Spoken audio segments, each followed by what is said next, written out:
Mnaniweka hapa mnanitoa huko. Hadi watu wote watoka huko ni first class nao unaenda huko wanafanya ndio hawa. Mheshimiwa. Mimi nimekaa huko vizuri mnanisumbua. Open. Wewe mwache madharau.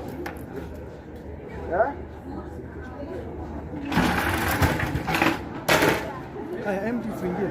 Empty kama hivi. Okay, sawa. Wewe manager, bora mnafanya hivyo.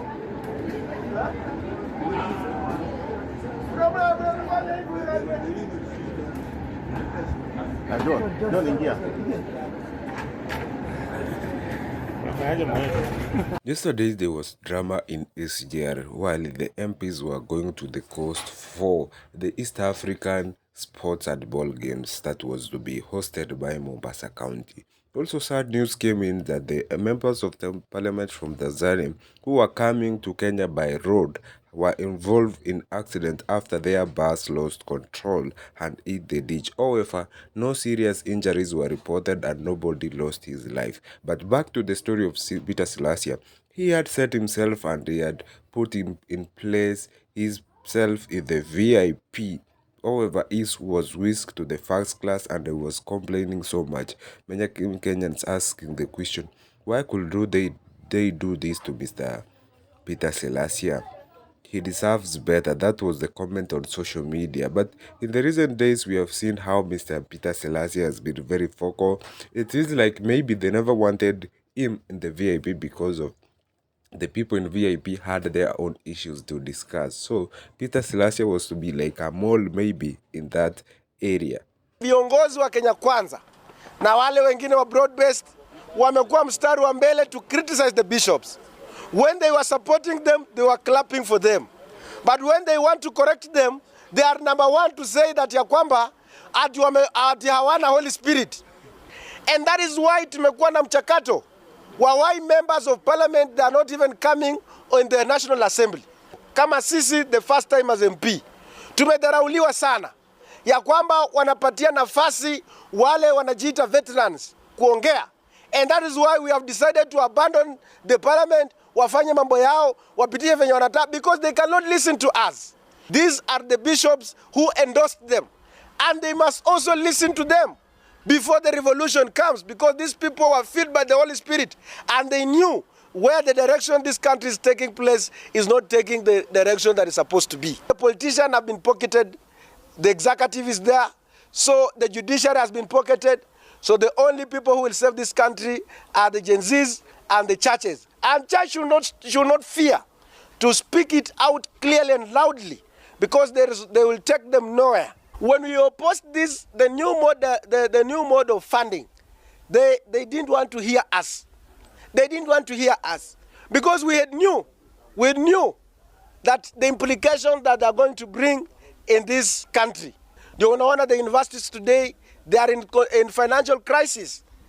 Instead, ya tungeendelea na ile mpango ambayo ingekuwa the management is the problem in all these manners. Na wabunge wengine wanasema wanataka kuleta ile mswada ya mambo ya the rejected finance bill ambayo ilikuwa rejected, ambayo ilifanya zaidi ya watu karibu 60 walipoteza maisha yao.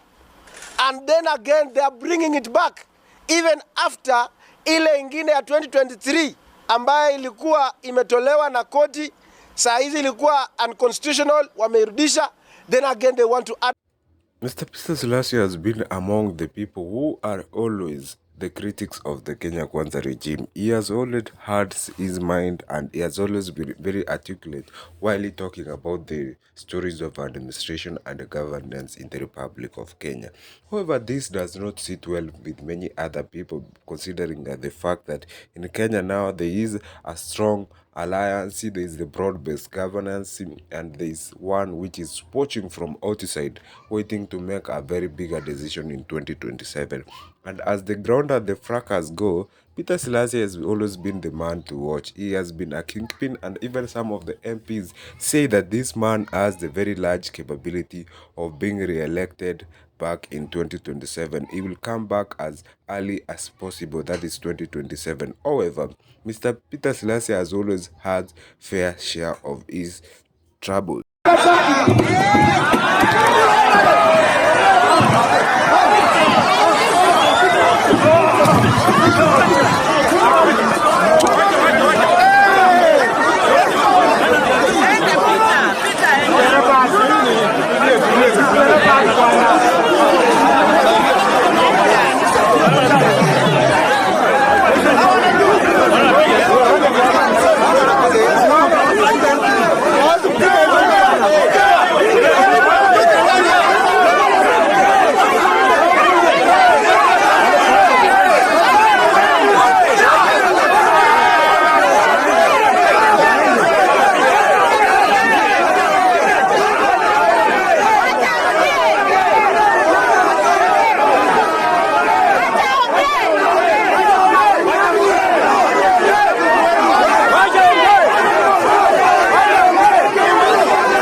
He has always had this fight straight with the MPs live there, and even in that particular function, MCA came and attacked Mr. Peter SILYASIA because of his mind or his opinion toward the governor Fernandez Barasa of Kakamega. So it has not been always an easy journey for Mr. Peter SILYASIA because he has been that focal guy, that focal MP who always opened his mouth to say what he feels, what he wants, and the way he wants it to be done. So there is another time which also he was involved in slapping an MCA because the MCA had threatened to beat Mr. Peter SILYASIA, and if the MCA said that he won't move from the podium because he was waiting for Peter SILYASIA to talk and make mistakes so that he can beat him. But little did he know that Mr. Peter SILYASIA has learned or has mastered the politics of fighting for yourself.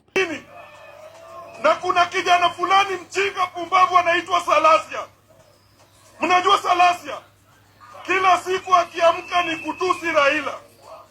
Nataka nimpe notice leo tukiwa hapa Kibra kwamba kila popote tutakapopatana na SILYASIA itakuwa ni kichapo, kichapo, kichapo. Kichapo, kichapo, kichapo. Hayupo. Kuna kijana kule kwetu Mumias anaitwa Peter SILYASIA, kijana ambaye baba Raila Amolo Odinga aliokota kama hana nyumba, aliokota kama hana bibi, aliokota kama hana chakula. Baba akamlea, akampa chakula, leo amefura kama kupe, anaona kwamba Raila Amolo Odinga ni ghasia. Tunasema kwamba SILYASIA, tunasemaje? SILYASIA yeye kama anadharau baba Raila Amolo Odinga ajue kwamba